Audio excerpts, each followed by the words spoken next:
Voy a leer un fragmento del poema Sepias del Camino de Jesús Bartolo Bello, a razón de este nuestro encuentro.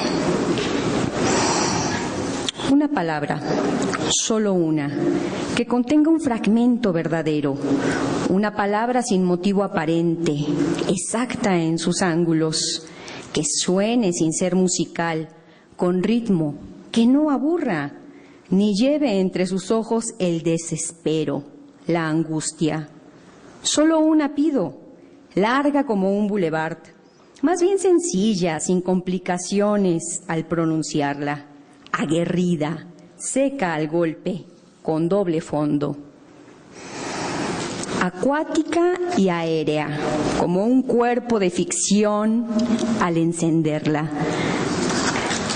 con una moraleja aluciniegada, que en ella lo clásico y lo moderno rumbeen, que en su estructura pasten elefantes y jueguen niños y niñas, que eso del olvido no enfade y no enferme a las vocales, ni el acento sea el comienzo de un tumor maligno, una palabra gutural, en esencia grave, linda de color, curiosa como un llavero, bien nutrida como un ángel perverso. Solo una palabra que me sostenga, que me devaste desde la primera sílaba, sin que en ella exista contemplaciones, que el fino cúter de los diptongos corte no solo la piel, sino el espíritu, que haga una cicatriz limpia y hermosa. Quien la mire diga, ¡qué palabra! Esto es un bocado para abrir las reflexiones, los trabajos que en nuestra primera conferencia magistral tenemos el honor de tener aquí con nosotros en México a la doctora Verena Stolke.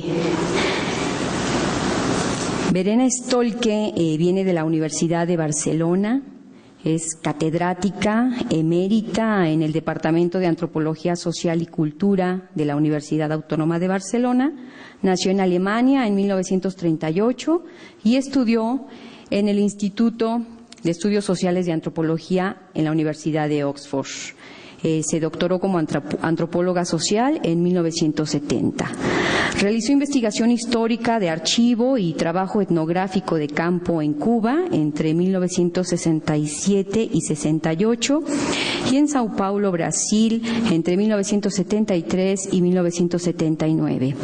Es autora de innumerables libros y reflexiones, Racismo y sexualidad en la Cuba colonial, editado por Alianza Editores y en Madrid en 1992.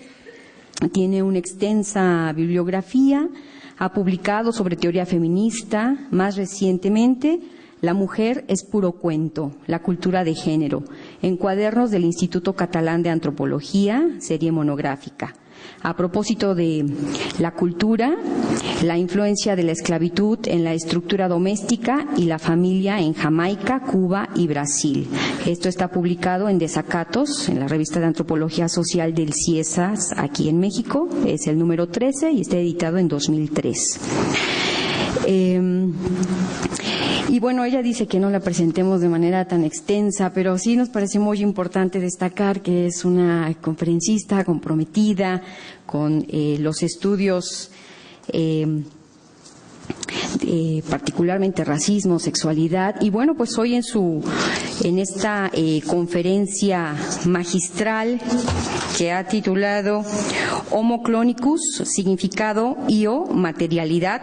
Sin más preámbulo, le damos la más cordial bienvenida, por favor, doctora Verena Stolke. Buenas tardes. Estoy muy contenta de estar aquí, sobre todo con vosotras y vosotros y en el Museo Nacional de Antropología.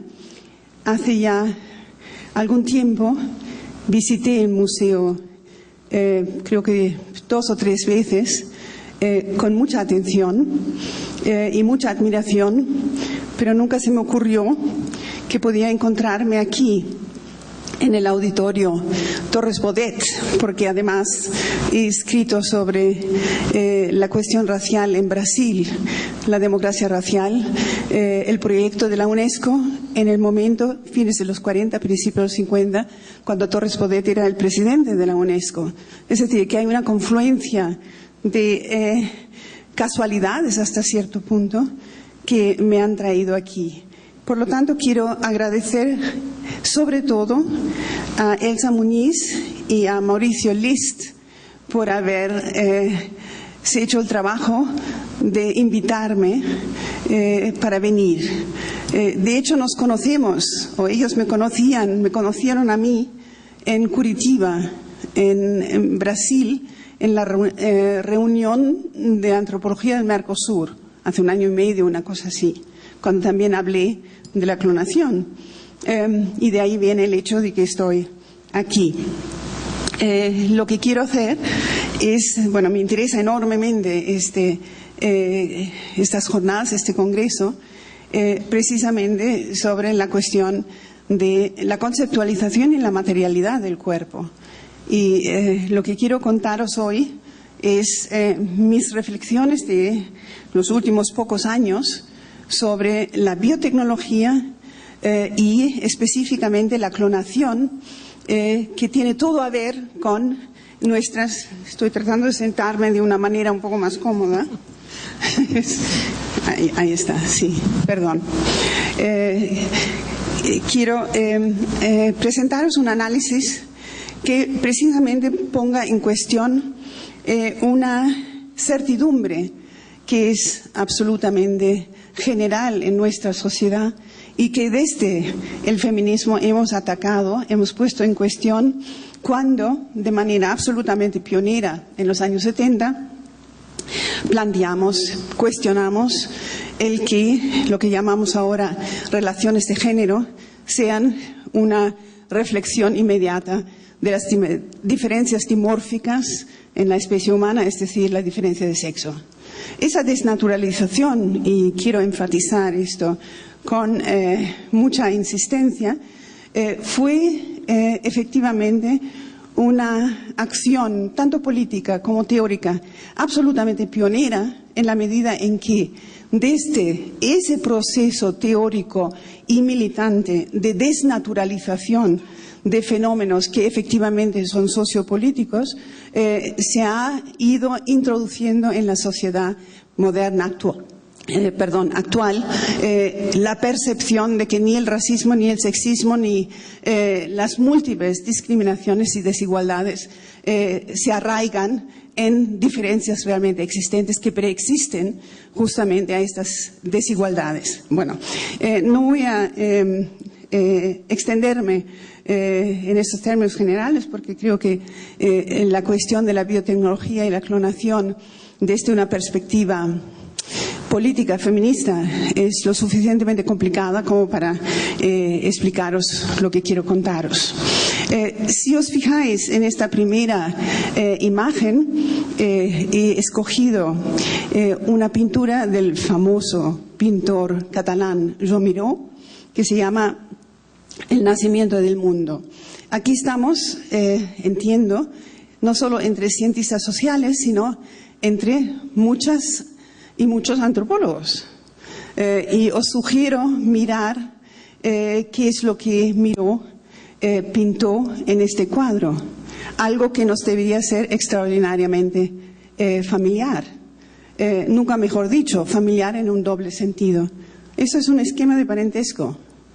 Yo no sé si se enseña todavía teoría del parentesco en los programas de antropología. Yo me acuerdo que era un padecimiento tratar de entender esas compilaciones, pero aquí lo tenéis. Tenéis el triángulo negro, que es la representación de un hombre. Os dejo a vuestra fantasía el pensar por qué triángulo masculino y un círculo femenino, ¿no? El círculo femenino rojo es la mujer y han tenido una criatura que también es femenina.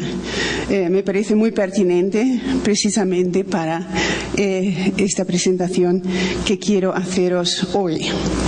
En esta reflexión, una cuestión fundamental que se plantea es nuestra relación como analistas y como cientistas sociales, como antropólogos, que se plantean justamente la materialidad del cuerpo con las ciencias de la vida, es decir, las certidumbres científicas positivas en las ciencias de la vida. Por eso os traigo esta cita del gran físico Werner Karl Heisenberg, que es de 1932, que fue quien desarrolló la física cuántica, porque pienso que es una constatación extremadamente saludable el reconocer también, para no caer en dualismos simplistas, el reconocer también que en el mundo de las ciencias físicas, químicas y las ciencias de la vida ha habido y hay pensadores, pensadoras. Pensemos en Evelyn Fox Keller, por ejemplo, una bióloga, que son todo menos dogmáticas, es decir, que tienen una percepción clara de que la forma o las preguntas que nos planteamos sobre el mundo y la sociedad en que vivimos o vivíamos están de alguna manera influenciadas por nuestra propia forma de mirar. Por lo tanto, esta cita de Heisenberg. Pero con lo que quiero empezar específicamente es con una reflexión justamente con respecto no solo a la cuestión general epistemológica del conocimiento del mundo físico y el mundo social, sino sobre la propia antropología. ¿De qué va la antropología? Y os traigo esta cita del extraordinario humanista Pico della Mirandola, que vivía, pensaba y escribía en la Florencia de Lorenzo el Magnífico, de Medici, una república, ciudad extremadamente ilustrada, humanista, y que en ese momento, es decir, en la época de la conquista de América, por cierto, escribió un texto que se llama El discurso u oración sobre la dignidad del hombre.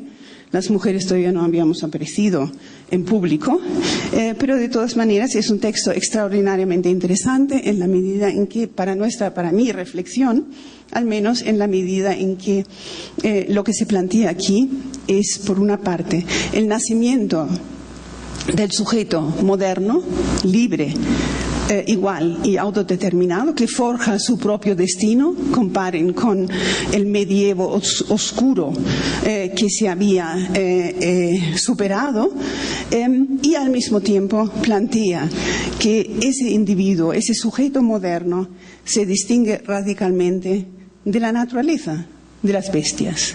Es decir, que es un documento, o esa cita, es una cita que muestra de una manera particularmente clara, creo, esta idea que nos acompaña y que de alguna manera ponéis y ponemos en cuestión, entre tanto, de que el mundo consiste de dos ámbitos claramente separados, la famosa línea roja, el ámbito de la naturaleza, lo material, lo físico, lo orgánico, y el ámbito de la sociedad, la cultura, el espíritu, la imaginación, la creatividad humana, etc. Os lo traigo porque yo quiero argumentar precisamente recurriendo a algunas etnografías, sobre todo amazónicas. Quiero argumentar contra, es decir, o señalar un camino para poner en cuestión ese lo que se llama después el dualismo cartesiano, la dicotomía, la oposición entre, por una parte, naturaleza y cultura, porque es precisamente esa oposición que, como os voy a mostrar después, Philippe Descola, el gran antropólogo francés, señala es el fundamento de lo que llamamos, entre tanto, la naturalización de relaciones que son sociopolíticas. La antropología. Lo que se plantea, lo que Pico della Mirandola plantea en la cita que os traje, sí, es precisamente lo que creo que es el nudo gordiano de la antropología. Por una parte, el interrogante fundamental, cómo lo es el nudo gordiano del feminismo, de la teoría feminista. Tengo plena conciencia de que hay corrientes diversas en el feminismo, pero de alguna manera central está justamente la pregunta, el interrogante: ¿cómo se relaciona la cultura con la naturaleza a partir de esa división del mundo en que vivimos en dos partes, dos ámbitos, y cómo se relacionan, cómo se distinguen los seres humanos dotados del libre albedrío de forjar nuestro propio destino con las imposiciones de la sociedad, las imposiciones institucionales. Os recuerdo Michel Foucault, que escribió extensamente sobre ello. He decidido traeros también, no os resulta familiar, El Roto, el gran caricaturista del Estado español, que con gran sutileza, y aquí tenéis también no solo El Roto, sino Foucault, resume, sintetiza de una manera fantástica ideas clave del mundo en que vivimos y que me son muy útiles precisamente para esta presentación. La naturaleza es algo fijo o es algo muy fluido y está íntimamente vinculado con la sociedad. Aquí tenéis, ¿no? A la ideología dominante la llamamos ciencia. Bueno, esto no hace falta explicar nada porque yo creo que nos resulta bastante familiar en general. Pero tenemos también las feministas, ¿no? Hemos dicho cosas al respecto y añadido un pequeño pero fundamental elemento a más. Aquí tenemos Virginia Woolf en Las Tres Guineas, que también insistía en que parece como si la ciencia fuera asexuada. Pues no. La ciencia es un hombre, un padre igualmente contaminado. Es decir, la ciencia, el conocimiento científico no es positivo, objetivo, aunque hay que reconocer y hay que recordar que la bomba atómica funciona. Podemos volver a esta constatación un poco dramática más adelante. Más allá justamente de la razón dualista, de esta disociación entre el ámbito de la naturaleza y el ámbito de la cultura. La cita de Philippe Descola os la traigo porque pienso que es muy importante por dos razones. Por una parte, una de las características de la antropología, y que es una gran aportación, es nuestra posibilidad y nuestra capacidad de comparar entre mundos, entre pueblos, entre visiones de mundo muy diversas. Y el método comparativo tiene esa gran virtud en hacernos ver a nosotros nuestras propias equivocaciones, nuestros propios prejuicios. Y yo creo que Philippe Descola, con su trabajo sobre el shuar que viven en las tierras bajas de Ecuador, y ahora se ha extendido esta discusión hacia algunos pueblos amazónicos. Eduardo Viveiros de Castro, por ejemplo, el antropólogo brasileño, son estos trabajos etnográficos que son, yo creo, extraordinariamente útiles precisamente porque nos permiten de repente dar un paso atrás y pensar, ¿cómo es? Estos primitivos son unos supersticiosos que piensan que los humanos y los animales están relacionados, que son parientes, o nos dicen algo muy importante sobre nuestros propios prejuicios modernos. Es decir, el dualismo cartesiano. Vean, solo el occidente moderno se ha aferrado a clasificar los seres según si actúan según las leyes de la materia o de los avatares de las convenciones. La materia orgánica, fija, hereditaria, etcétera, etcétera, y las convenciones socioculturales. La antropología todavía no se ha percatado, hasta hace muy poco, de las consecuencias de ese contraste. La propia definición de su objeto, como la etnografía ha demostrado, la cosmología, o si queréis la visión de mundo moderna, resulta ser solo una entre otras. La antropología perpetúa una oposición que los pueblos que estudia han superado. Yo pienso que es extraordinariamente importante el libro Par-delà nature et culture, del que está tomado esta cita, precisamente porque Philippe Descola nos muestra minuciosos relatos etnográficos de cosmovisiones autóctonas distintas, entre ellas justamente esta cosmovisión continuista entre lo humano y lo no humano. Y de ahí este esquema, la cosmología moderna, las clasificaciones dualistas, naturaleza, cultura, sexo, género, raza, etnicidad, que plantea el problema, la interrogante que yo quiero, la interrogante que quiero plantear en esta presentación, en la medida en que precisamente en el campo de la biotecnología se disuelve. ¿Qué pasa en los últimos tiempos? ¿Qué ha pasado en los últimos tiempos en la investigación antropológica, antropología física y también biomédica? Los modelos biomédicos contemporáneos efectivamente trascienden las fronteras entre especies. Una discusión actual muy importante es justamente aquella que pone en cuestión la propia noción o las categorías, las taxonomías de especies convencionales, en la medida en que los seres humanos estamos interfiriendo en no solo las clasificaciones, sino en las características orgánicas de los mamíferos. Voy a hablar brevemente de la oveja Dolly, la oveja clonada, que es un fenómeno que efectivamente pone en cuestión un rasgo fundamental de la reproducción de mamíferos. Y volveré ahí. Veis aquí, ¿no? La producción de quimeras de humanos y no humanos plantea preguntas teóricas sobre la naturaleza de la frontera entre especies y en la evolución humana, y sobre la cuestión filosófica mayor acerca de la relación entre animales humanos y no humanos. Esta cita tiene todo a ver con los planteamientos de Philippe Descola, pero son autónomos, son independientes, son investigadores que no es que hayan conversado sobre sus investigaciones y trabajos, sino al contrario. Quiero mostraros algunos pequeños ejemplos, que en parte son irónicos, de cómo tomamos como algo absolutamente normal imágenes, ideas, que de hecho lo que revelan son nuestros prejuicios. Fíjense, una quimera, yo siempre cuando lo veo a esta figura, pienso que son muy parecidos a los políticos, ¿no? Esta quimera. ¿Pero qué es una quimera?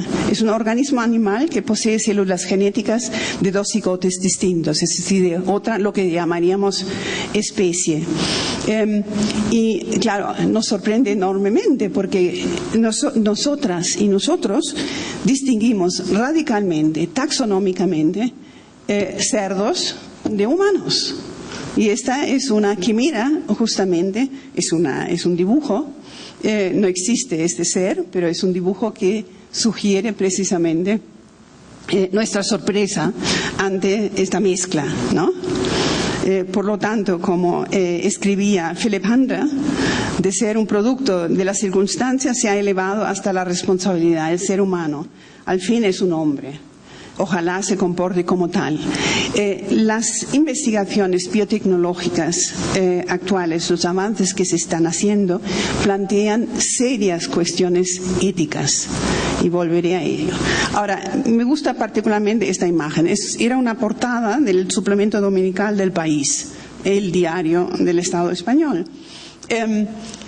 Precisamente os traigo esta foto, no sé si recordáis la película El planeta de los simios, la primera, no la segunda, que se ha hecho hace 2 o 3 años, y lo traigo para sugeriros que penséis, no os sorprende esta imagen.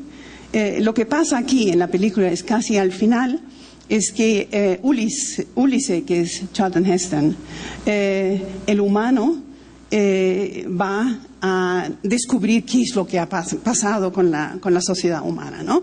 Y después hay esa imagen del Empire State Building, el Empire State Building, no la Estatua de la Libertad, que se ha caído, es decir, los propios humanos han derrotado, han devastado la así llamada y tan cacareada civilización humana, y resulta que existen estos simios que hablan y que son, esta es la doctora Lira, que hablan, que son mucho más inteligentes y además, bueno, se encuentran.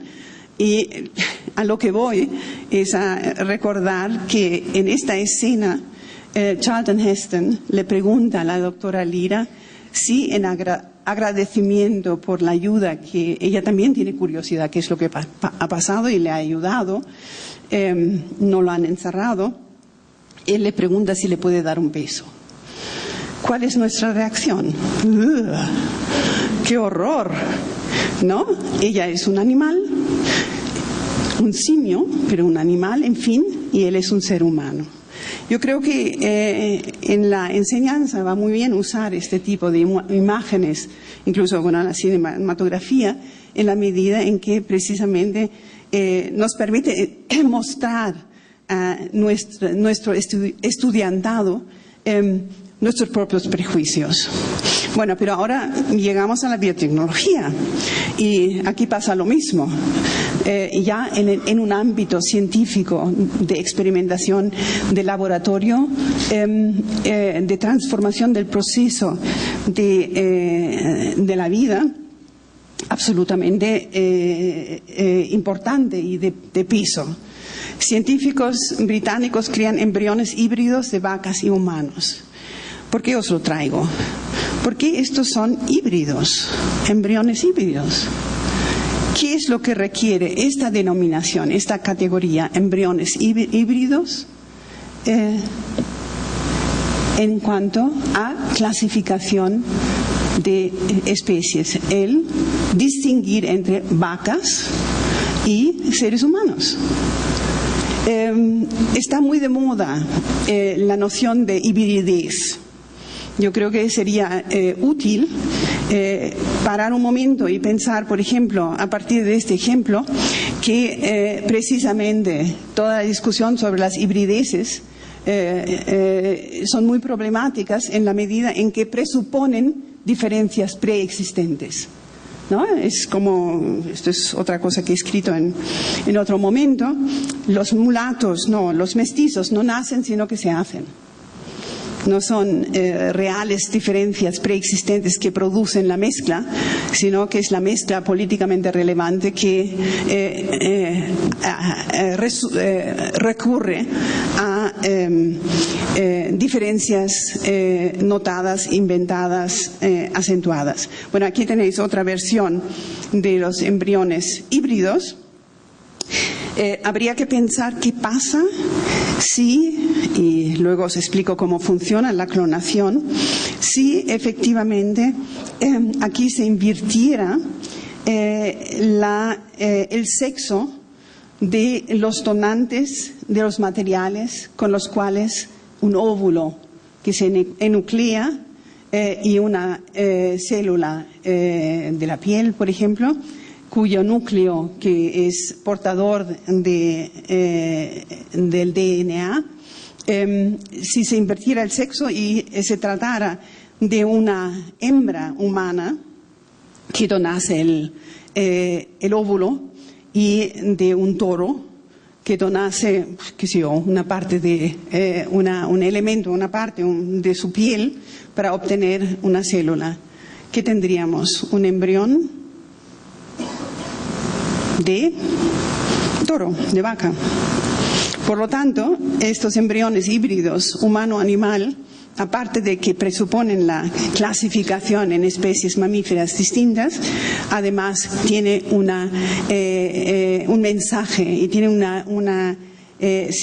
mensaje en cuanto a sexo fundamental. Una cuestión que quiero plantear centralmente en esta presentación son dos cuestiones. Por una parte, la discusión el debate que estamos llevando ya hace algunos años, desde que empezamos a investigar y pensar sobre la relevancia y el papel del cuerpo, cómo se analiza el cuerpo humano y los cuerpos sexuados. Y al mismo tiempo una pregunta que es tan central como para que no la planteemos con frecuencia. ¿Por qué en todos estos procesos de identificación y de discriminación y de desigualdad, quienes son las desiguales son las mujeres? ¿Por qué las mujeres? Yo creo que aquí la clonación, la biotecnología nos puede enseñar una serie de cosas importantes. Pero fundamental es, obviamente, con respecto al cuerpo, y esto es parte de nuestra discusión contemporánea, cómo relacionar la materialidad del cuerpo sexuado con la representación simbólica, los significados simbólicos de los cuerpos. Estamos tan habituados a analizar sistemas de significados y de clasificación sociopolítica que, y era además de muy mal gusto. Incluso me acusaron en algún momento de ser biologista cuando yo insistía en que, en fin de cuentas, el cuerpo sexuado también tiene su parte material, pero lo que no tenemos claro en absoluto, y para eso quiero precisamente citar a Margaret Lock, sobre todo Margaret Lock y Judith Farquhar, no tenemos nada claro, y yo creo que será una de las cuestiones en este congreso, cómo se relaciona la materialidad del cuerpo, el cuerpo sexuado, con los significados simbólicos. ¿Cómo tratamos? ¿Cómo analizamos estos fenómenos? Aquí tenéis otra vez a Margaret Lock, pero yo creo que ella tampoco, supongo que conocéis los trabajos recientes de ella, que es una persona que ha precisamente tratado de recuperar la atención a la materialidad de los cuerpos sexuados sin caer en reduccionismos naturalistas, ¿no? Una noción introducida para dar cuenta de los hallazgos empíricos es estas biologías locales, es decir, que las concepciones biológicas de los cuerpos sexuados están situados, históricamente están situados, geopolíticamente están situados, socioculturalmente, pero no dejan de estar íntimamente relacionados con significados simbólicos.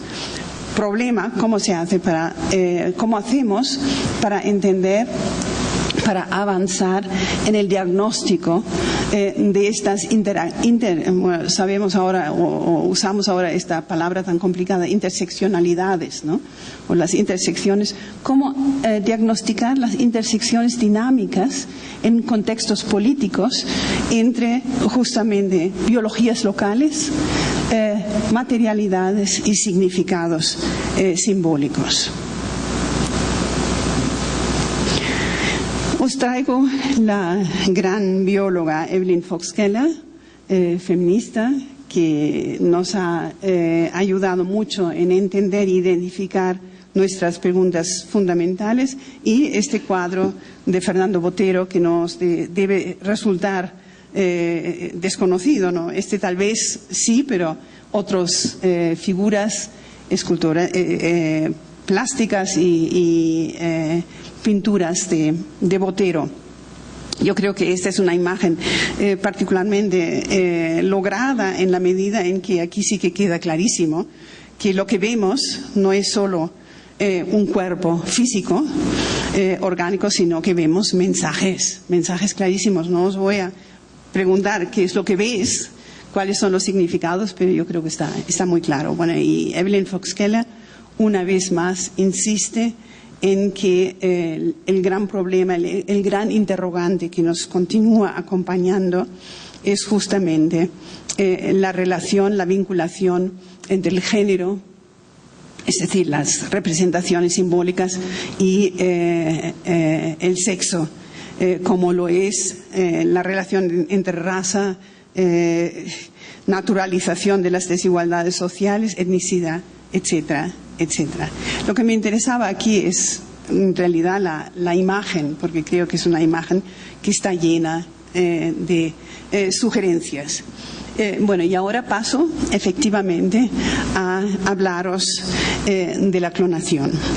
La oveja Dolly, que fue creada por Wilmot y su equipo de investigadores en Edimburgo, Escocia, en 1996. La noticia fue muy sorprendente, nos sorprendió a todos y es particularmente, yo creo que interesante señalar que una de las reacciones fue una reacción ética un tanto simplista, el temor de que esta clonación, ahora os voy a explicar cómo funciona esto, esta clonación inauguraría seguramente más rápidamente o más lentamente la creación de seres humanos. Nos hemos acercado bastante a esta posibilidad. Pero lo que quiero enfatizar aquí también es que en contraste con lo que tendemos a suponer a partir del dualismo cartesiano, de hecho es más fácil cambiar la biología que la sociedad.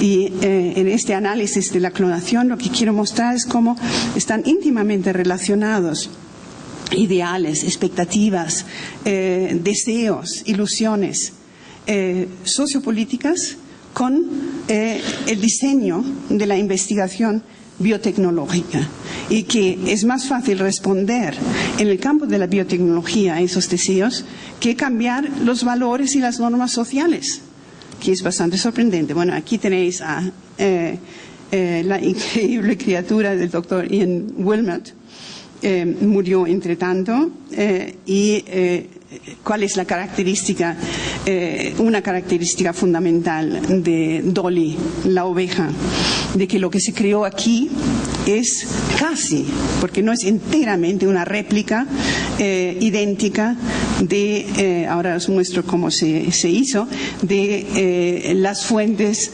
del DNA y del óvulo. Porque en la... a ver, nosotros en los óvulos el núcleo del DNA es portador del 90% de la carga genética, pero hay una piel alrededor del óvulo que también contiene algo de dotación genética, entonces no se puede decir que sea 100% idéntica. ¿Cómo es que se llegó en esa dirección? Se llegó a experimentar con la clonación. Yo creo que es importante tener muy presente y prestar atención a lo que pasa en el campo de las ciencias de la vida, de la biología. Pensamos que la biología o la genómica o la biogenética son campos de conocimiento extraordinariamente complicados. Son muy lógicos y como antropólogas y antropólogos podemos entender cómo funcionan los experimentos que se están haciendo ahora. Sí prestamos atención también a la historia. Y aquí hay un detalle histórico que es fundamental, que es precisamente la hegemonía genética de posguerra. ¿Qué quiere decir esto?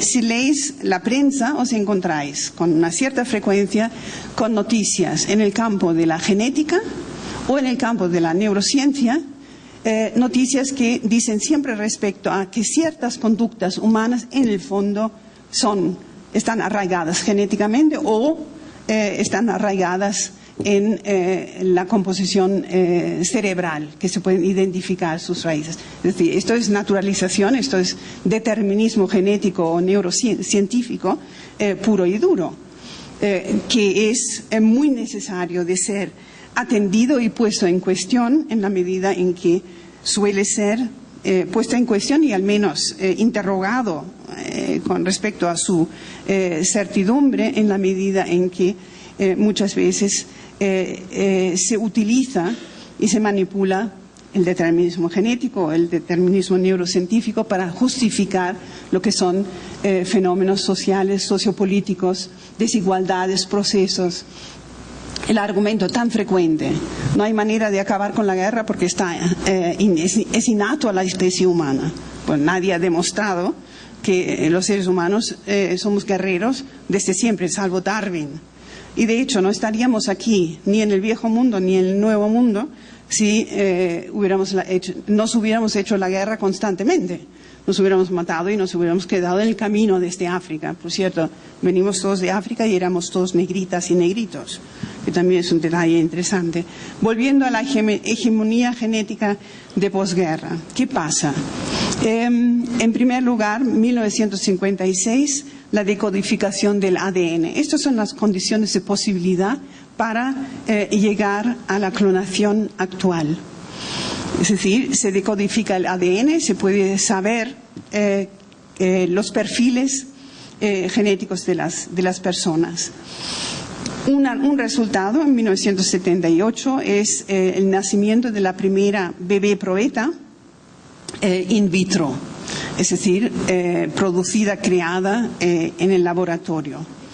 1989, esto es James Watson, una de las 3 personas que decodificaron el ADN, que hace una constatación, yo creo que muy pertinente, irónica. Está vivo todavía, es una figura extraordinaria. Cómo se pasa de las suposiciones con respecto al funcionamiento biogenético de la especie humana a certidumbres al respecto, ¿no? Pensábamos que el destino estaba en las estrellas, el destino de las personas. Ahora, después de la decodificación del ADN, sabemos que está en gran medida en nuestros genes. Esto es una afirmación absolutamente genéticamente determinista, o si queréis, naturalista. Y Evelyn Fox Keller, en sus escritos sobre justamente la decodificación,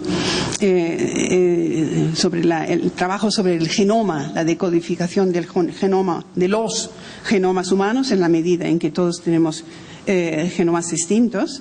Ella hace alusión también a esta separación entre lo natural y lo cultural.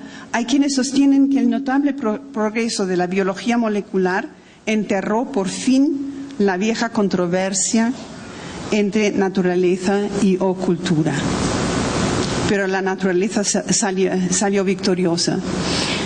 A lo que apunta es que efectivamente lo que se ha instalado es, a medida que avanza el conocimiento biogenético, un creciente determinismo geneticista. Aquí tenemos otra vez al Roto, que con su lucidez habitual, no me mezcléis los genes, es Dios que habla. No sabéis lo que me costó organizarlos. Qué lucidez, ¿no? Y qué ironía. Simplemente, bueno, para aliviar un poco un tema que es un poco complicado y posiblemente pesado, y señalar que interesantemente, a medida que se asienta, se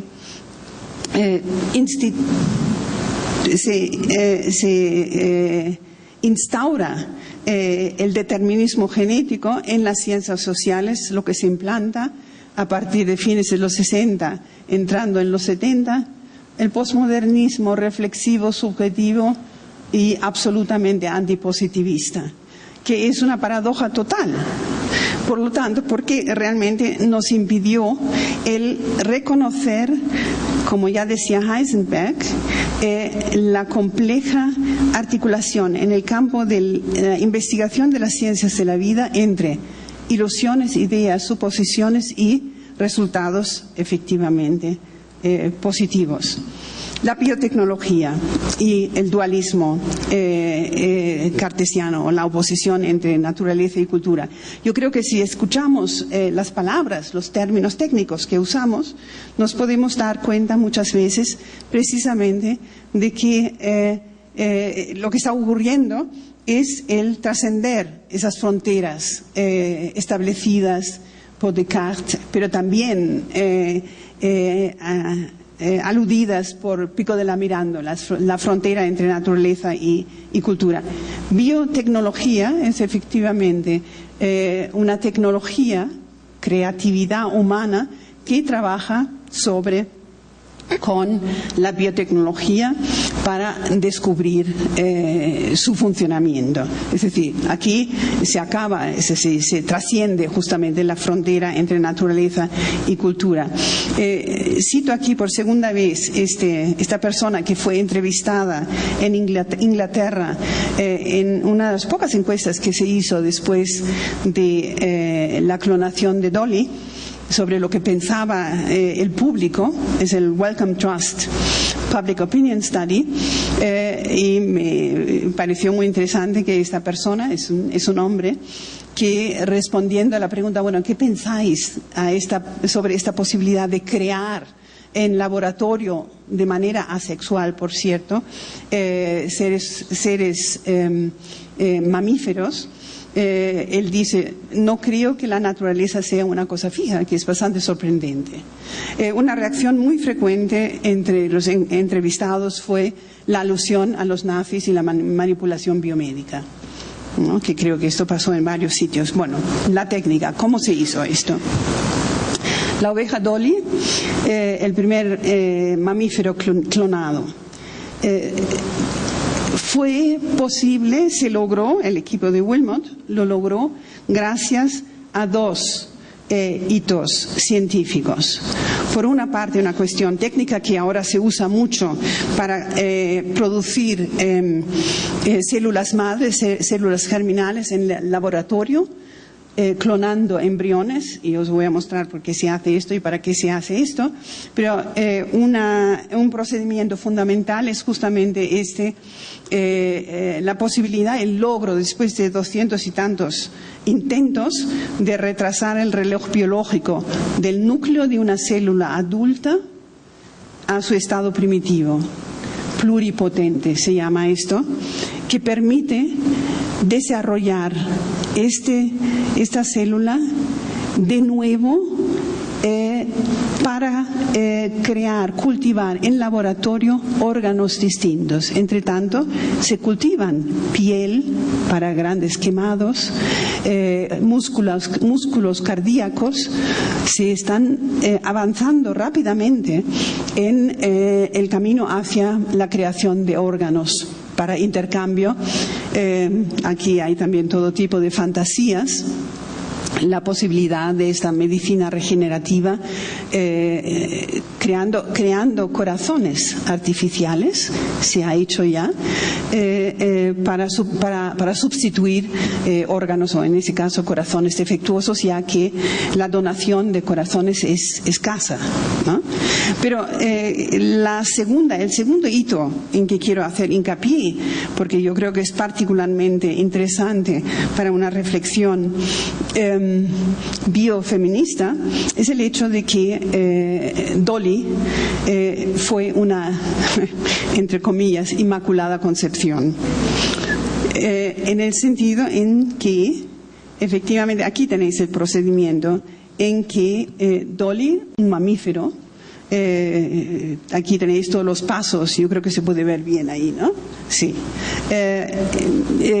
Dolly fue creado en laboratorio con un óvulo enucleado y el núcleo de una célula mamaria de una de las ovejas que se usaron para el procedimiento de clonación.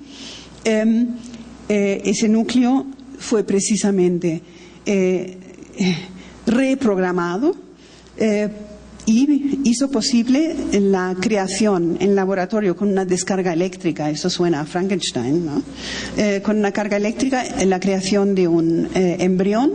Ese embrión que fue creado sin la participación de un macho, es decir, fue un proceso asexual, fue implantado en una oveja durante un tiempo y después fue extraído e implantado en otra oveja, donde finalmente llegó a la madurez. ¿Por qué se llama Dolly? Bueno, eso es un pequeño chiste, porque bautizaron a la oveja Dolly según Dolly Parton, la cantante folk, que se ve que tiene unos pechos particularmente destacables.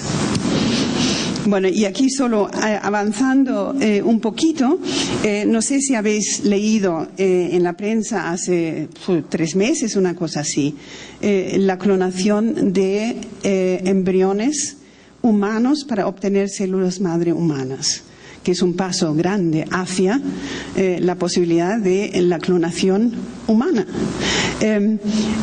Aquí tenéis el procedimiento, otra vez el procedimiento es el mismo que en el caso de Dolly. Del lado derecho tenéis un procedimiento imaginativo en este momento con humanos y la suposición de que lo que faltaba era implantar el embrión en un útero humano para crear, es decir, esta no solo es un temor que existe y que produce reacciones, sino que es una posibilidad biotecnológica real. Pero ¿por qué las mujeres? La teoría sobre el cuerpo humano siempre forma parte de una visión del mundo. La teoría sobre el cuerpo humano siempre forma parte de una fantasía. Aquí volvemos otra vez a la cuestión, la relación entre la materialidad y los significados. Pienso que este cuadro de Marc Chagall, la maternidad, es particularmente relevante o particularmente pertinente en la medida en que lo que tenemos aquí es porque las mujeres, mientras que no se consigan producir en laboratorio óvulos artificiales, y se está intentándolo, hacemos falta nosotras las mujeres y como vuela el tiempo, hacemos falta a las mujeres como quienes dan los óvulos. ¿Qué hizo la clonación con los hechos de la vida? Esto es una cita del gran fisiólogo y médico francés François Jacob. Durante mucho tiempo quisimos tener placer sin engendrar hijos. Los anticonceptivos, con la fecundación in vitro engendramos hijos sin placer. No necesita explicación, y ahora hemos llegado a hacer hijos sin placer y sin espermatozoos, es decir, sin los cigotes masculinos. Es evidente que esto cambia un poco la estructura de la familia, y esta es una cuestión que quiero plantear importantemente: cómo los valores de la familia, de la procreación, de tener descendencia, inciden también en estas técnicas. Y claro, François Jacob se refería al menos a la familia de las ovejas. Aquí solo un detalle, no me voy a detener mucho porque el tiempo vuela. La alarma ética que provocó la clonación, que provocan en general estos dichos avances en la biotecnología que afectan, implican la propia condición humana. Un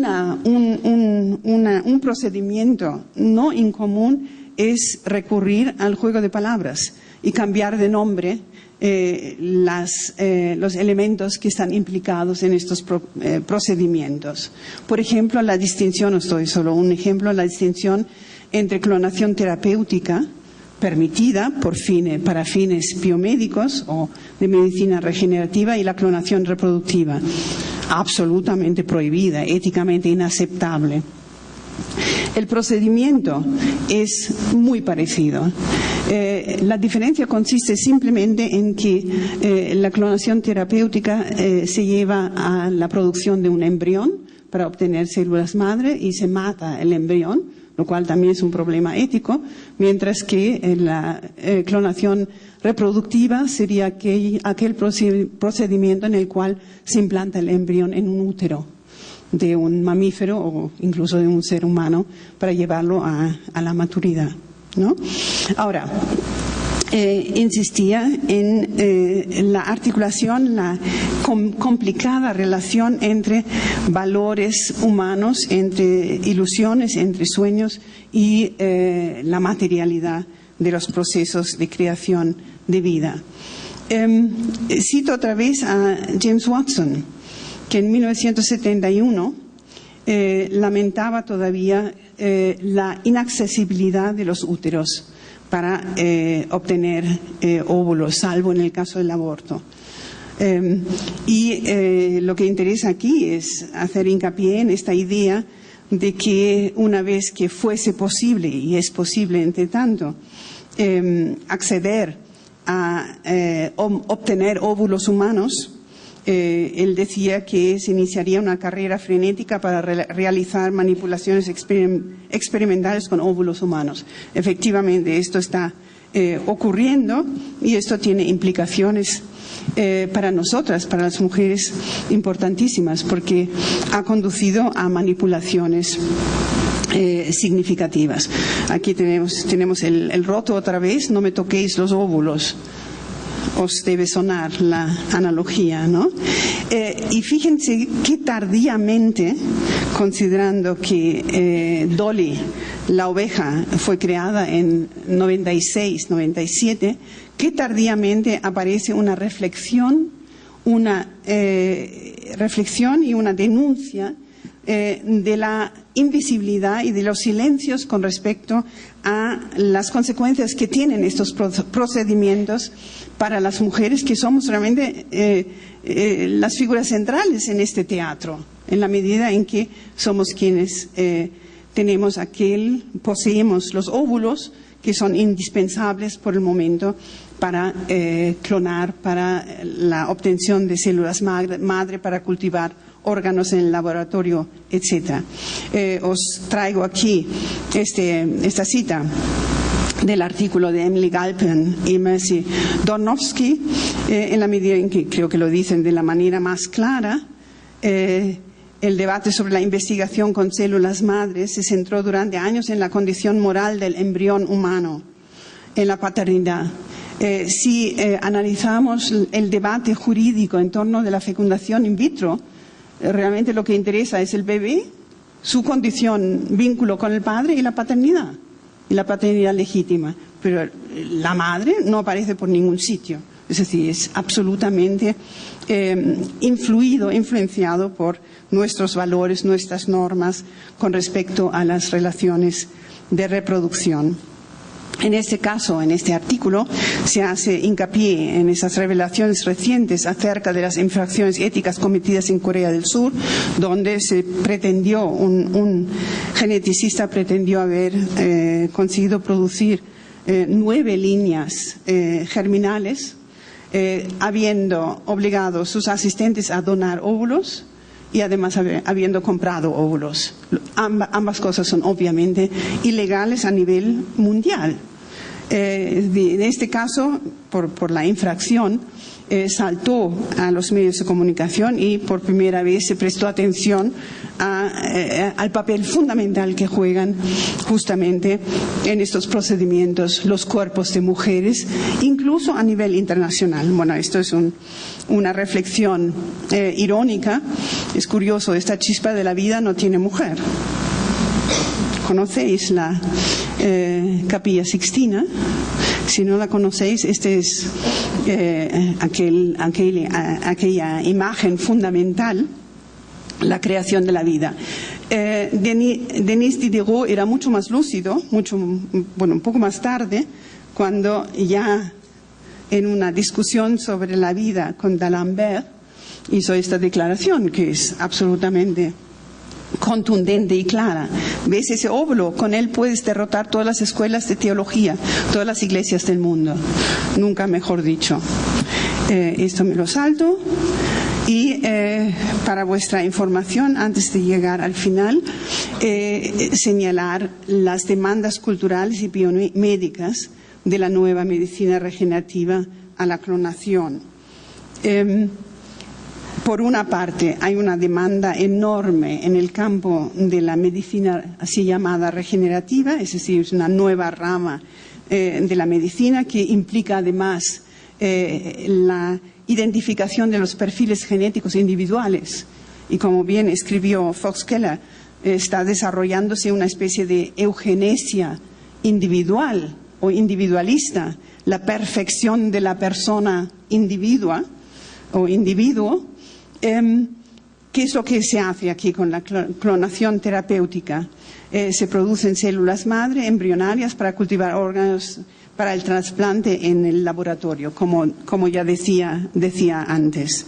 El procedimiento es en realidad nada complicado. Como podéis ver aquí, yo no lo puedo leer porque es demasiado chiquito, pero en la pantalla seguro que podéis leer los diferentes órganos que se están cultivando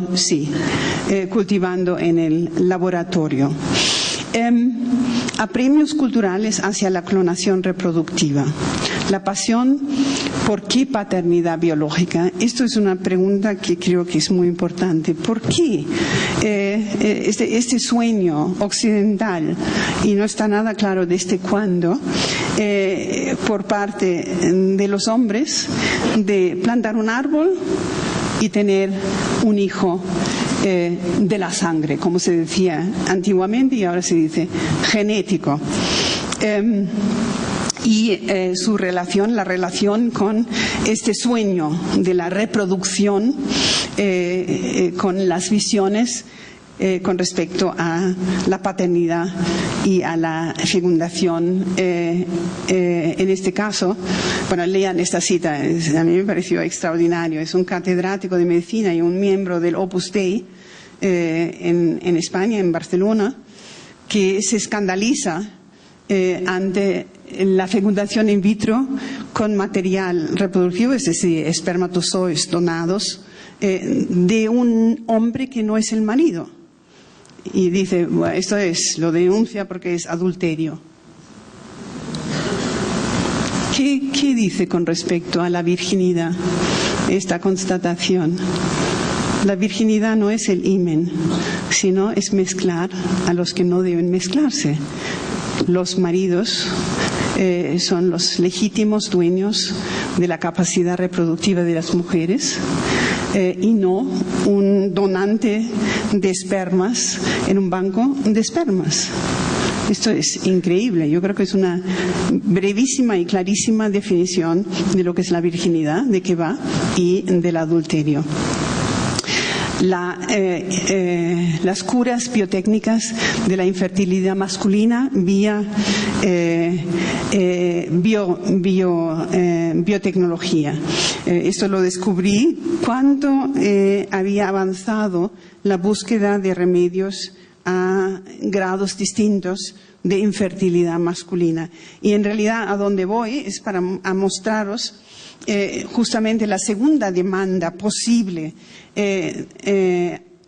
a la clonación, la clonación reproductiva, que está muy claramente planteada por Axel Kahn, que era miembro del Comité de Ética en Francia, que en 97, después de la creación de Dolly, escribe a la revista Science, que es junto con Nature las dos grandes revistas que legitiman los protocolos de investigación, escribe y pide que haya una moratoria porque los posibles abusos de estas técnicas son imprevisibles, precisamente porque ante la poderosa tendencia social y psicológica entre las personas hoy día hacia un deseo fanático no solo de tener hijos, sino de asegurar que esos hijos sean portadores de sus genes, incluso en el caso de la infertilidad. Yo creo que no hace falta añadir nada a esta constatación de un valor, una norma actual todavía tan poderosa, que no obstante está en aparente contradicción con otra característica actual en el campo de la procreación, que es la adopción. En Europa, en la vieja Europa, la adopción incluso internacional es bastante frecuente. Las situaciones formales jurídicas son distintas según los países de origen, pero claro, la pregunta que se plantea es cómo se compagina, por una parte, esta obsesión, este deseo fanático de tener hijos de los propios genes o de la propia sangre, con la adopción. Yo creo que esta coexistencia dice muchísimo sobre el carácter paradójico de la sociedad moderna, que es a la vez meritocrática. Podemos forjar nuestro propio destino y mediante la educación educar según nuestros deseos y nuestras ideas, estos niños adoptados, pero al mismo tiempo prevalece y se aplica, se usa la naturalización de las desigualdades sociales, es decir, coexiste al mismo tiempo el ideal meritocrático con un determinismo naturalista que en la sociedad moderna occidental se usa cada vez que hay que legitimar alguna desigualdad que provoca reacciones, movilizaciones, etcétera, etcétera. Vean lo que está pasando en la vieja Europa con los partidos de extrema derecha. Aquí tenemos la clonación de células madre humanas que ocurrió hace muy poco. Lo único que quiero mostraros aquí, el procedimiento es otra vez nada distinto de lo anterior, pero mostraros cómo en el campo de la ciencia, todo lo que los seres humanos consiguen hacer o potencialmente se configuran como factibles, finalmente se hacen. Y en ese sentido, el que dirige el equipo que efectivamente produjo en laboratorio las células madre humanas, afirma que en realidad la verdad es que nosotros nunca lo llamamos clonación, aunque es técnicamente una clonación, porque las células no se clonan los seres vivos y nosotros nunca nos planteamos seres vivos. Por una parte, el compromiso de que no van a llevar a sus últimas consecuencias esta posibilidad biotécnica y al mismo tiempo el juego de palabras, otra vez, no lo llaman clonación, porque la clonación es éticamente muy discutible. Bueno, aquí, ¿qué pasa con la escasez de los óvulos? El intento de producir óvulos en laboratorio nuevos. Ahora, como el tiempo vuela, solo 2 o 3 puntos más. Sí, ¿no? El roto. Ya se han desarrollado hace ya unos cuantos años armas que son étnicamente específicas, con genética, claro. Bueno, y después aquí el uso de las técnicas de fecundación asistida. Este es Ricky Martin, supongo que el caso lo conocéis. Lo terrible de este procedimiento, y ahí está también Miguel Bosé, que tiene 2 parejas de mellizos entre tanto, también en Estados Unidos los ha comprado, ha alquilado un útero para ello. Lo que me parece terrible es que estas mujeres son anónimas, no aparece el nombre, ¿no? Es decir, podemos discutir largamente sobre los méritos y las motivaciones de estas mujeres que se ofrecen. Con la crisis en Europa, en Internet se encuentra cada vez más ofertas de óvulos para comprar espermas. Hay suficientes, no hace falta pagar por ellos, pero también de úteros de alquiler. Es decir, que es una forma de obtener recursos en un mundo en donde la pobreza está aumentando y quienes se ofrecen son generalmente inmigrantes. Mujeres inmigrantes. Aquí, bueno, los perfiles de los óvulos con cocientes de inteligencia, etcétera, etcétera. No es ninguna sorpresa. Claro, los varones tienen muchos, mientras que nosotros tenemos los óvulos de oro. Aquí la transnacionalización de las donaciones de úteros, óvulos, fecundación asistida y cuidados en cuerpos de mujeres. Fíjense aquí, esto es solo un caso, 2 casos. Hay muchos más casos. Las clínicas, esto no es ninguna novedad, las clínicas de fecundación asistida y de alquiler de útero en la India, en Tailandia, también de trasplantes de órganos, ¿no? Que van juntos justamente con el cultivo de órganos. Es decir, cómo estas tecnologías trascienden o se globalizan igual que toda la sociedad se está globalizando. Aquí los precios que se pagan, procedimientos para garantizar que en el caso de la fecundación asistida las criaturas que nacen tengan elementos genéticos de ambos, aunque se trata de una fecundación, de una semiclonación. Estas son técnicas. Quiero acabar otra vez la clonación humana. Mi conclusión es esta. Es una inconclusión porque estos son procedimientos que no se paran, continúan y todos los días se hacen nuevos avances. Ahora, desde la perspectiva de quienes han sido tan largamente invisibles en estos procesos y continúan invisibles hasta cierto punto, que somos los cuerpos sexuados de las mujeres. Por una parte me gustaría señalar que aquí creo que sí que se puede ver en este tipo de análisis la articulación necesaria entre la materialidad de los cuerpos sexuados, la diferencia que hace el ser una mujer o ser un hombre, y los significados y los sueños y las aspiraciones sociales o socioeconómicas, simbólicas. El tener hijos propios, ¿no? Usar la clonación para curar la infertilidad masculina total. Entonces, claro, ¿qué es lo que se usa? Se usa un trozo de piel, se extrae la célula genética y se implanta en un óvulo.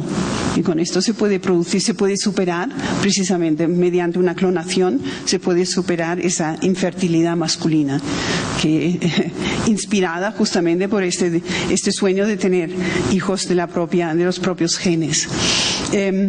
Y para acabar, que los óvulos engendran la chispa de la vida, en contraste con precisamente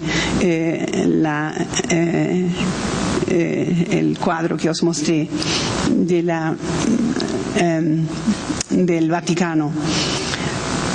Los óvulos son así el requisito orgánico indispensable en la fecundación asistida y en la investigación biotecnológica, en su exploración de los secretos de la vida.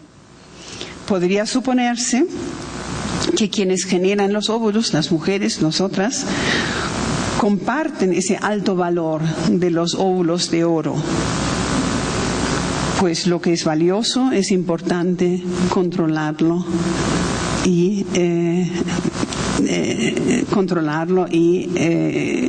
dominarlo. Es decir, de ahí el control, pienso, las consecuencias de control para las mujeres, los cuerpos sexuados.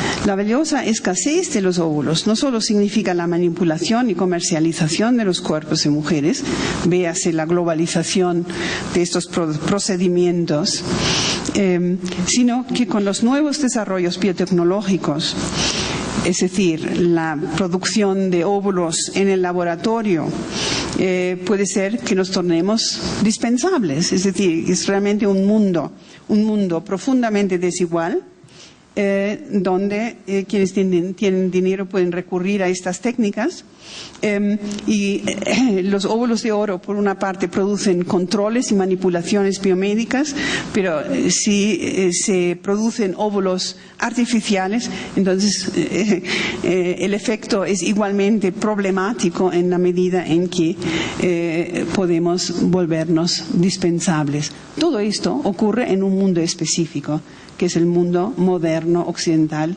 cada vez más desigual. Gracias. Bueno, me informan que tenemos unos minutos por si hubiera preguntas o comentarios del público. Tenemos la posibilidad de dialogar con la doctora Stolke. Afluentes en un solo tema y se me hizo totalmente maravilloso. Y a lo que voy es justamente a la intervención última. Es decir, estás haciendo una crítica justamente a este pensamiento totalmente moderno que nos han querido instaurar dentro de nuestra subjetividad para poder abrir pasos hacia ciertas maneras de concebir el mundo. Es decir, la modernidad al fin y al cabo sigue siendo una ilusión, la cual no podemos hacer tangible ni siquiera en los instantes que la medicina u otras formas científicas expresan. Gracias. No, gracias a ti. Solo añadir una cuestión que es ética, y es la ética en lo que se refiere a este tipo de investigación, que creo que es una pregunta que hay que plantearse. ¿Para qué hago yo esto? Una razón es biográfica. Yo soy alemana y viví la Segunda Guerra Mundial. Claro, es decir, cuando apareció Louis Brown, pensé, bueno, y ahora estamos otra vez con la manipulación biomédica, ¿no?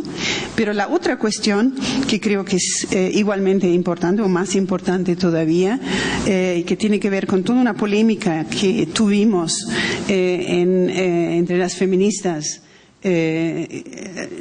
interesadas en analizar las consecuencias para las mujeres de las nuevas tecnologías reproductivas, fue hasta qué punto tenemos el derecho de decirle a otras mujeres lo que tienen que hacer, ¿no?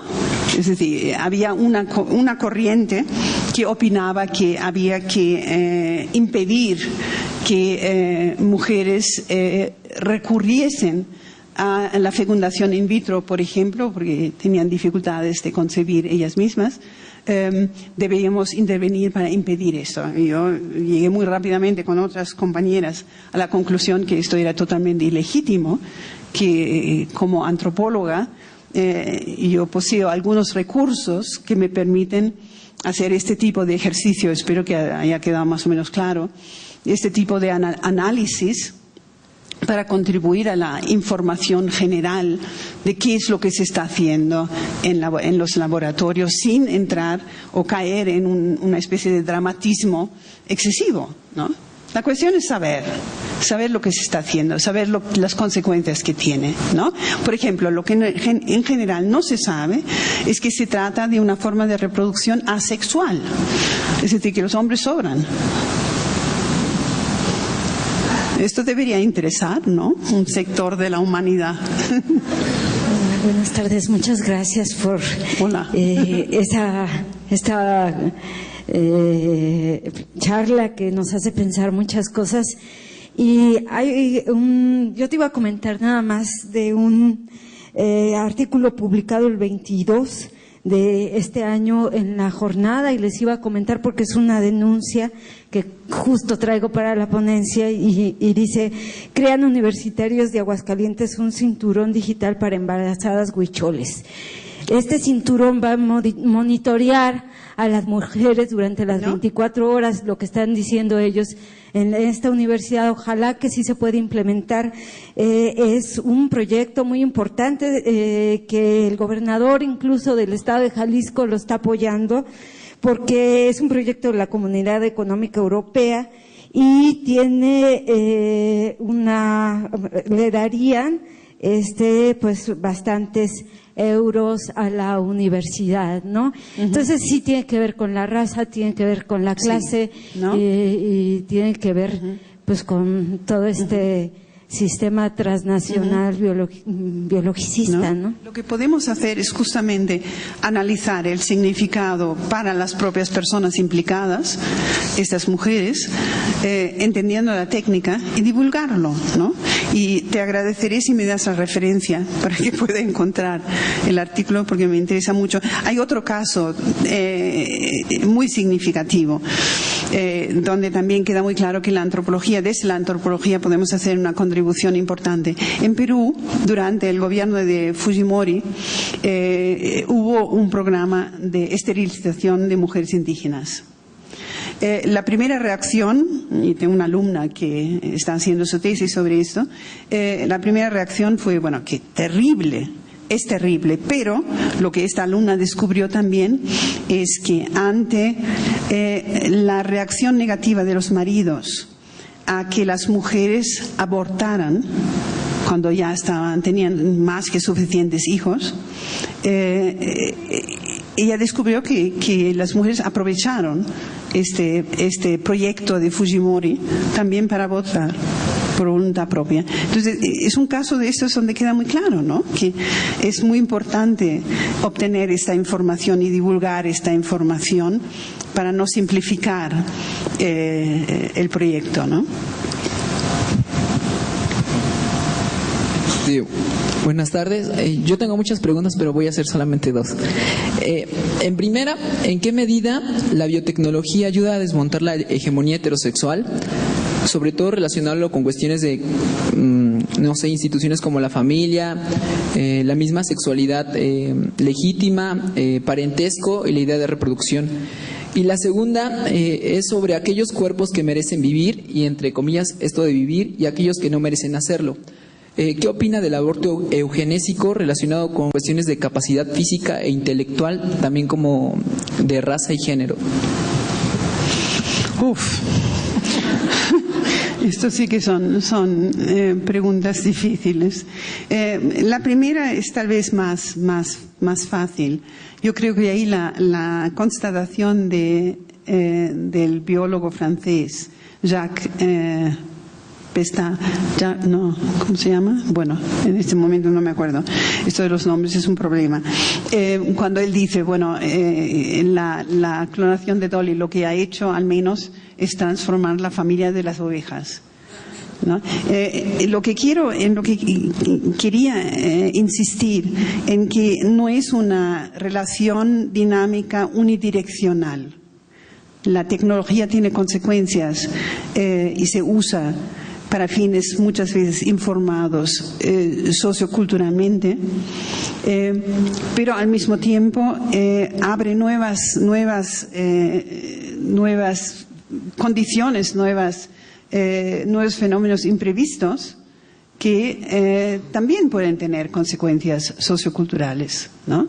Ahora, la eugenesia es una enorme discusión que no me atrevo yo a opinar brevemente y fácilmente aquí, porque es un campo enorme, ¿no? Es lo que tú decías, los niños, hoy en día es posible hacer viables bebés muy prematuros. Este es un problema enorme para la profesión biomédica, ¿no? Para los médicos y las médicas. Es decir, cómo decidir los padres y las madres, cómo decidir que se intenta hacer viables esos bebés tan prematuros, y por qué aumentan los nacimientos prematuros, ¿no? Otra cosa es nosotros, las personas muy mayores, poder decidir libremente si queremos continuar enchufados o que nos desenchufen, ¿no? Por suerte hay todo un sector de médicos que sin contar mucha cosa desenchufan, ¿no? Pero es muy complicado esa cuestión de la eugenesia, que tiene todo a ver con la moral, la teología, la sociedad en que vivimos, las condiciones socioeconómicas de las familias, de las personas, ¿no?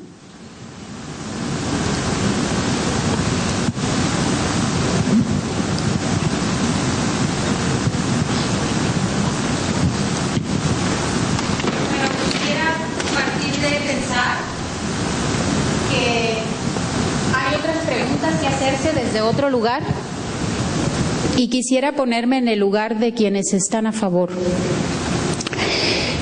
Quisiera preguntar... ¿Pero a favor de qué? Digamos como del otro lado. Sí, pero ¿cuál? A favor de sí a la clonación, sí a las respuestas de estas demandas sociales, y no porque esté a favor, sino porque quiero pensarlo desde ahí. Primero, ¿cuál sería la dificultad de que las mujeres ya no fuéramos dispensables? En un contexto donde las mujeres podemos decidir si tenemos o no tenemos hijos, si podemos decidir no tener hijos, ¿no hay detrás de esa oposición una vuelta a la reproductividad como naturaleza? ¿A la qué? Reproductividad como naturaleza. Bueno, a favor de la clonación, yo no me planteo a favor o en contra, aunque creo que es obvio que una realiza investigaciones no solo de este tipo, sino de otro tipo, con implicaciones personales. Y yo en esta investigación distingo entre implicaciones, entre situaciones, posibilidades diversas. Yo creo que no se puede decir simplemente, cortamente, a favor o en contra. No, es mucho más complicado que esto. ¿Qué hacemos con el cultivo de órganos en laboratorio con células madre? ¿No? ¿Qué se está haciendo? Ante el hecho, Cataluña es la parte del planeta donde más donaciones de órganos se hacen. Por razones, es curioso, hay mucha solidaridad. Pero existen partes del planeta, de la sociedad occidental acomodada, donde efectivamente faltan órganos, ¿no? Entonces, ¿ahí qué se hace? Es decir, favorecer la clonación de órganos para trasplante, ¿no? Es solo un ejemplo para mostrar que no se puede decir. Yo no puedo decir tout court, es decir, a favor o en contra. Y me parece fundamental entender cómo funcionan, qué implicaciones tienen estos procedimientos biotecnológicos. Las demandas sociales, otra vez, pueden ser muy diversas. Puede ser una demanda de un padre que tiene un niño o una niña que de nacimiento tiene un problema biomédico que se podría resolver con el trasplante de un órgano cultivado mediante clonación, que además es compatible, precisamente porque clonado con material genético del propio niño, ¿no? Entonces, en ese caso, son demandas que pienso que son difícilmente rechazables. Y en tercer lugar, lo que tú te referías a nuestra larguísima batalla por el derecho a decidir sobre nuestros propios cuerpos, si queremos tener hijos o no. Pero no entiendo muy bien cuál es la pregunta con respecto a la clonación. El recurso a una biotecnología para poder tener hijos. ¿Era esto?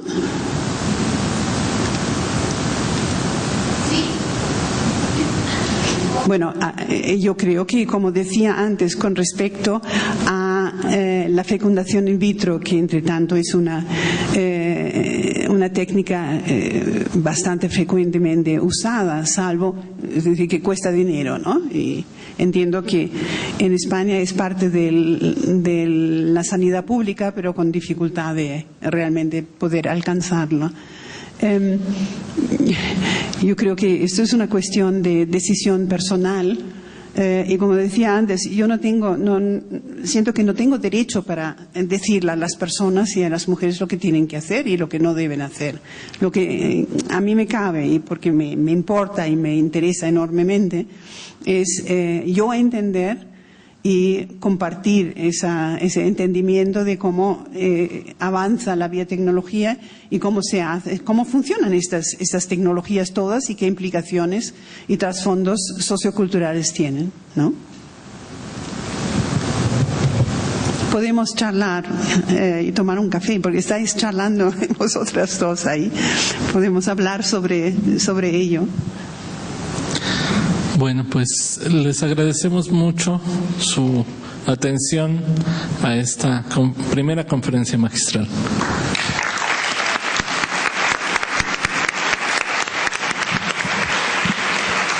Muchas gracias por la atención y, bueno, si queréis alguna aclaración, entonces díganmelo, que estaré aquí estos días. Estoy curiosísima sobre las ponencias.